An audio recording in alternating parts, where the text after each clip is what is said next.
Hello and welcome. Today on Jack Talk, we have some very interesting topics, including the Miss Greek pageant, a kite festival, and a very hot subject, North Korea.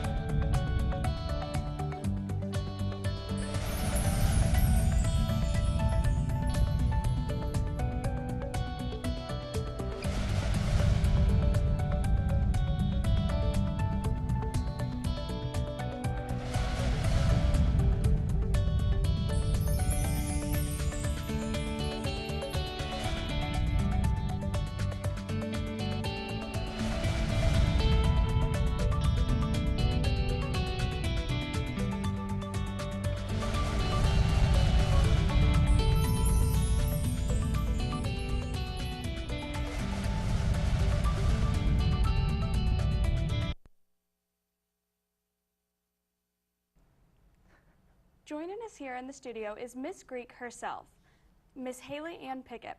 How do you feel since you've been named Miss Greek?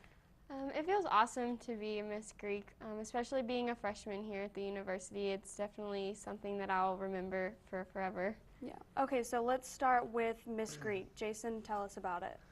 Miss Greek is one of TEAC's Tau Kappa Epsilon, it is our biggest philanthropy. It's a beauty pageant and a talent pageant for sorority girls. And I mean, all the proceeds go to Mothers Against Drunk Driving. It was started back in 2007 when one of our fraternity members passed away in an alcohol accident. And I mean, it's been going ever since. And actually this year we raised the most money we've ever raised, right at about $1,700. Wow. So it's a good cause. Yeah, definitely. So, okay, this started in 2002. How did it start? Like, what was the main thing that started? 2007. Seven. I'm sorry. I should project more. But yeah, it started in 2007. We didn't really have like a huge philanthropy like every other fraternity does, and I mean that wasn't the only reason behind it, but we wanted a big philanthropy event to do, and no, we got the idea from another chapter from another school, just to do a beauty pageant for sorority women, and you know it hit and it took off pretty fast. So how many participants were in it? This year there was 10 participants. I want to say there was about 2 for every sorority, Panhellenic sororities. We opened it up this year to any sorority that wanted to, but we only had Panhellenic sign up. Haley, how did you get picked to be one of the contestants? Well, I was sitting in one of my chapter meetings, and it was actually exactly a week before Miss Greek. You had no time to prepare. Yeah, and so they just said who would be interested in nominating someone to be in the Miss Greek pageant. And I was actually doing what I wasn't supposed to be, and I was on my phone, and I just heard my name, and I just heard my last name. They were like, Pickett. And I was like, yeah, sorry, I'll put away my phone. And they were like, no, do you want to do Miss Greek? And I was like, I don't understand. And they were like, well, it's the pageant. And I was like, well, I guess so. And so then they just decided that me and one of my other sisters were going to do the pageant. So you only had a week to prepare. How did you prepare for it? My talent was singing, and I've actually been singing since I was really, really young, and so I decided that I wanted to just sing, and so I just picked a song that I really enjoyed singing and went with it.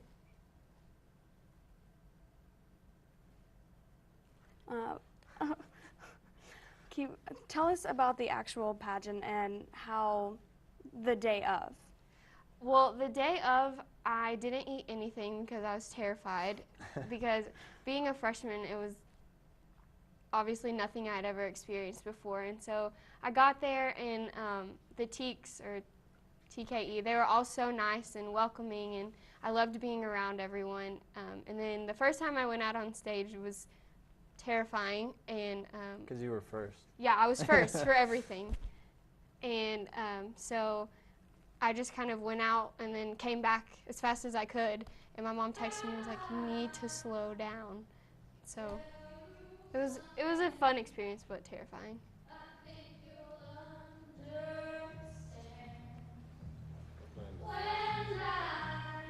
No, it's not.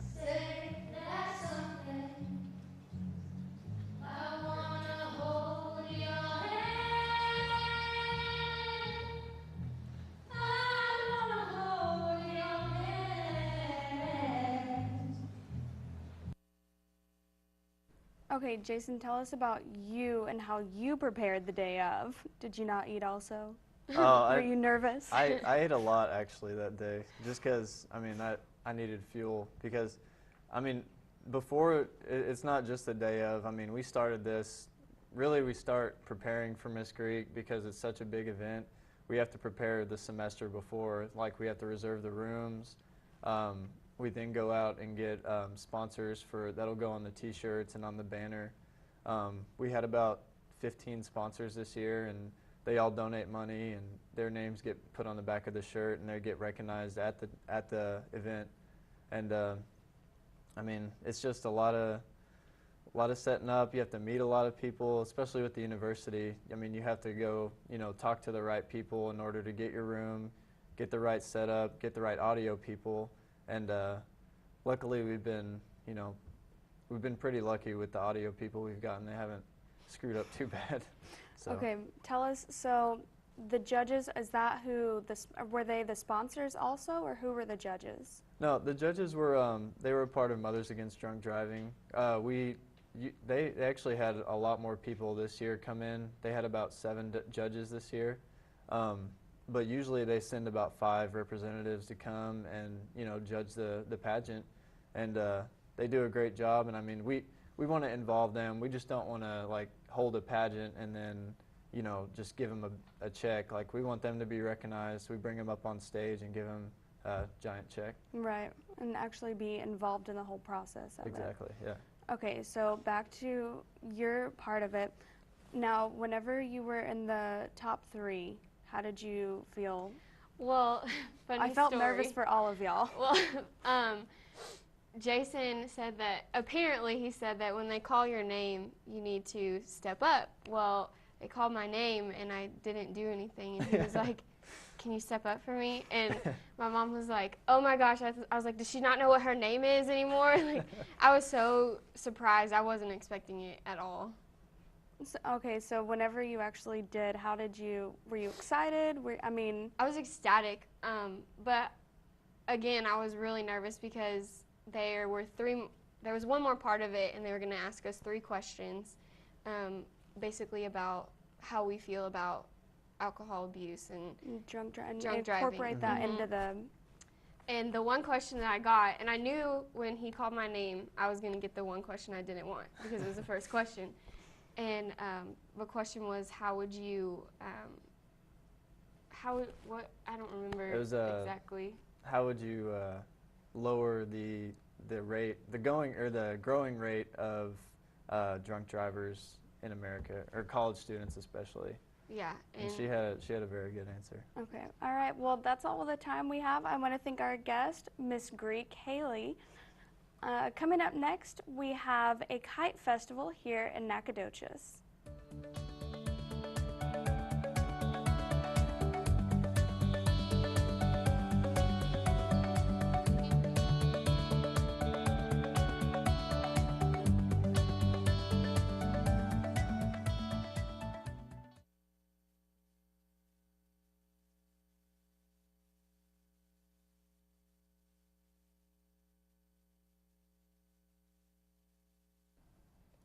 Welcome back to Jack Talk. A community event called Family Kite Festival here in Nacogdoches created quite a frenzy over the weekend. We sent a crew to see what all the hype was about. But first, in studio, we have the director of the Helping House, Amanda Johnson. Thank you for being here with us. Sure, thanks for having me. So can you tell me about the Helping House? Sure. I'm the director of the Helping House. The Helping House is primarily a private school for kids with autism, but we're also a resource center for families in East Texas who are dealing with an autism diagnosis with one of their kids. What is autism exactly? Autism is there are really differing opinions on what autism is. Right now it's classified as a mental illness. but it's got a lot of physiological characteristics. It's a neurobiological immune gastrointestinal disorder that affects 1 out of 50 kids in the United States and around the world. Are y'all open to just Nacogdoches, or is it to surrounding cities? We actually have a lot of students who commute, who transfer in from, we've got kids from Angelina College, from, Angelina County to Shelby County. We have some families who drive from Louisiana. Wow. How many students do y'all have? We have 8 full-time students right now. Wow. That's great. So with autism, what are signs that a child does have autism? The main things that you're looking for with autism are social delays. With an infant, that's going to look like just a lack of interest in other people. They maybe don't make eye contact, don't really care if someone else is in the room, that sort of thing. Another delay that you're looking for is communication delay. They won't make attempts at babbling.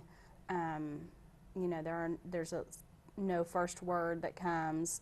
And then the third main area that defines autism is called stereotypy. And stereotypy is sort of the trademark stuff that you think of when you think of autism. It's rocking or flapping their hands or tapping something. It's basically just repetitive behaviors. So kids are going to show marked differences from their peers in those 3 areas, in the area of social, in communication, and then in their repetitive behaviors. I was going to ask, with your students, how old are they? What are the ages? that Our range? youngest student started at 18 months, and our oldest, we start transitioning them back to public school around the age of 9. So what are the tests that they have to do for someone who's only 18 months? An assessment for, Yeah. okay, we don't do assessments or evaluations and diagnosis at the Helping House. If they're interested in a medical diagnosis, they would pursue that somewhere. Most of our families go to Texas Children's. But for them, what we deal with at the Helping House is not necessarily the disorder, but it's the behaviors that come along with the disorder. So a parent can come to me and say, I have these concerns, it looks to me like this might be an issue, and we'll begin working with the child if the parent wants us to do that, regardless of whether or not they have a diagnosis actually on paper. So when did you get involved with the Helping House? I taught public school here for NISD for several years, and I taught special ed, and I just thought that I could better use my training and better serve families in a private setting, so we opened the Helping House in 2008. So you were part of starting it here then? Mm-hmm. Oh, Yeah. wow. What are some of the programs that the Helping House offers to students? We have 3 main programs. We have our day program. Students come to school. It replaces their public school education. They come to school from 8 until 2 every day. And during that day, we work on reading, math, handwriting, behavior goals, functional living things like how to wash your hands, how to brush your teeth, how to get dressed, those sorts of things. So that's our day program. We also have an after-school clinic for kids with Asperger's, which is higher functioning autism, and those kids come to us once a week for about an hour and a half, and that's where we work on skills like how to talk about something else besides Legos, or how to introduce yourself to a new friend, things like that. So we have very specific targeted social goals that we work on there. Our third program is our summer clinic, and we have about 15 kids from public school come to our summer clinic to work on skills that need maintenance or improvement over the summer. So how was the Kite Festival involved? How did y'all put it on? Yes. Okay, will you tell us more about that? Sure. We have 2 main fundraisers. We have a 5K that we do in the fall, and then we have our Kite Festival in the spring. And the Kite Festival is just a really fun community-wide event. We bring people out. Families can come. You can spend all day out there. There's food to eat, games to play. There are bounce houses and big kites and kites for your family to purchase, and it's just really a lot of fun. We have a really good time. The way that we make money, because it is free admission for families to come, is we get sponsors for the event, and we also make some profit off of the sale of activities like tickets that are purchased for riding the rides and the bounce houses and things like that. So since it is Autism Awareness Month, is the Helping House doing anything in celebration of that? Or? You know, Autism Awareness Month is wonderful for the world outside of those who are affected by autism, but for those of us who deal with it on a daily basis, it's really no different than any other day. It's great that there is a growing public awareness of autism, but we don't do anything different during the month of April than we would do in December. Our Kite Festival is sort of our outreach. We want people to know about the Helping House, that we're a resource for families, and that we're here, but really it's just day to day, everything's the same. How much did y'all raise at the Kite Festival? That's really a cool story. Last year we raised about $7,000, and so I decided that this year we could do way better than that, and we set our goal at 25, and I think we came in right at $22,000. Wow. So was last year the first year to do it then? No, last year was our second year. This is actually our third Family Kite Festival event. What, did you come up with the idea for it, or? Yeah, there's a guy out of Lefkin that flies these really big kites, and he does it for free for charity events like this, so Wow, it just that's kind of awesome. all came together. So has autism affected you personally or anyone you know? I don't have, a lot of people ask me that, if I have kids, if my personal own kids have autism. No, this is something that I've been interested in probably most of my life, psychology and how the mind works, and it has affected 70 kids that are mine. Those are the kids that have come to the Helping House in the 5 years since we've been open, but they're not my personal kids. My own 2 personal kids don't have autism or neurological delays. Are they as involved in it as you are? My kids are 7 and 5, and they spend a lot of time up there with me. Really? Yeah. They bring me their toys when they're done with them and say, I've kind of outgrown this, Mom. I think you should take it to the Helping House. So that's kind of cool. Yeah. Well, any more events coming? You said you had another event coming Yeah, up? we have our 5K, and that'll be in September. It's a 5K, 10K race. It's called Be the Peace That Matters. We get a lot of volunteers from the SFA community. Fortunately, Nacogdoches is very supportive and has worked with us really well. And y'all raise money at that as well? Yes. So what does all this money go towards? We're a nonprofit, and the money Okay. reduces the amount of tuition the families have to pay. All right, well, that's all the time we have for today. I would like to thank our guest, Amanda Johnson, for coming in. When we come back, we will discuss the possibility of an attack on U.S. soil from North Korea right here on Jack Talk.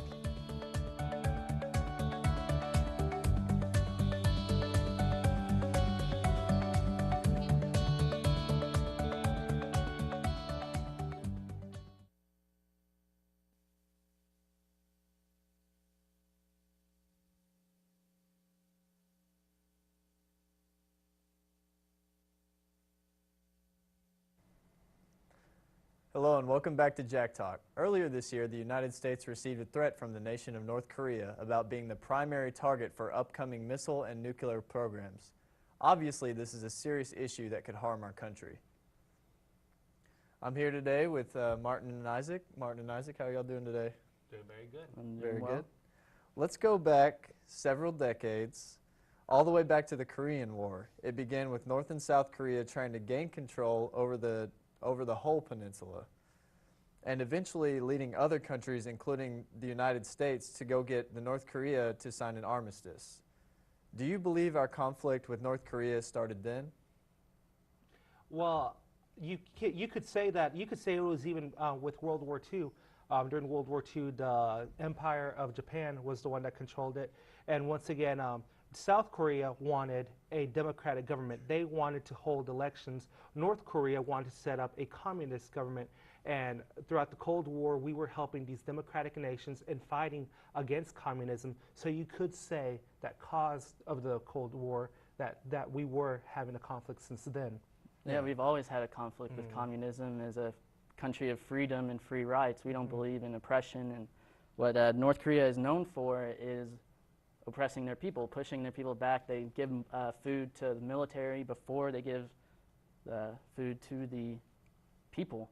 So, Yeah. I mean, military first before people first, that's not really a freedom of country. What do you believe? The government is rich, but the people aren't rich. The people Exactly. struggle to eat. They struggle, to live day by day, while the government and right now the leader Kim Jong-un eat all they want, as you can tell. Yeah, Yeah, I mean, exactly. if you see a picture of him, he is a little bit overweight compared to I don't want to draw any stereotypes, Yeah. but like, what do you think of an average person coming from the Eastern culture? So, I was Yeah. speaking of malnourishment. I read a stat on CNN.com that it said the average height for children is 5 inches shorter in North Korea than it is in South Korea, just from Just from the not poor. being fed enough. yeah, I mean, that's crazy. But when Kim Jong-il was in office, who is Kim Jong-un's father, Papa Kim He- and Baby he Kim. signed framework with the U.S. under Bill Clinton's watch at the time to permanently freeze all nuclear tests. Do you think he's trying to accomplish nuclear? His son is now trying to go against that and go Well- with the nuclear threats? Well, throughout the Clinton administration, we saw several confrontations between both governments. Yes, they're carrying out tests, to try to advance their nuclear program, which we know they have. They are no longer hiding it. They are actually, flaunting their nuclear program. But it's not that. Right now, they have a leader who is 27 years old. He's trying to prove himself to the military. Definitely. What better way to prove himself to the military by standing up to the United States and South Korea and to these United Nations sanctions? And this whole confrontation started about 2 months ago when South Korea and the United States were doing their joint military exercises. And they saw that as a threat, and they started doing vigorous exercises as well. So, I mean, this has all been Yeah, going back well- with them being defiant towards the United Nations. Yeah, and their test then was because North Korea, quote unquote, took down South Korea's banks via cyber attacks. And so when that happened, it's just now been announced, I think it was yesterday, that North Korea was behind those attacks that shut down South Korea banks.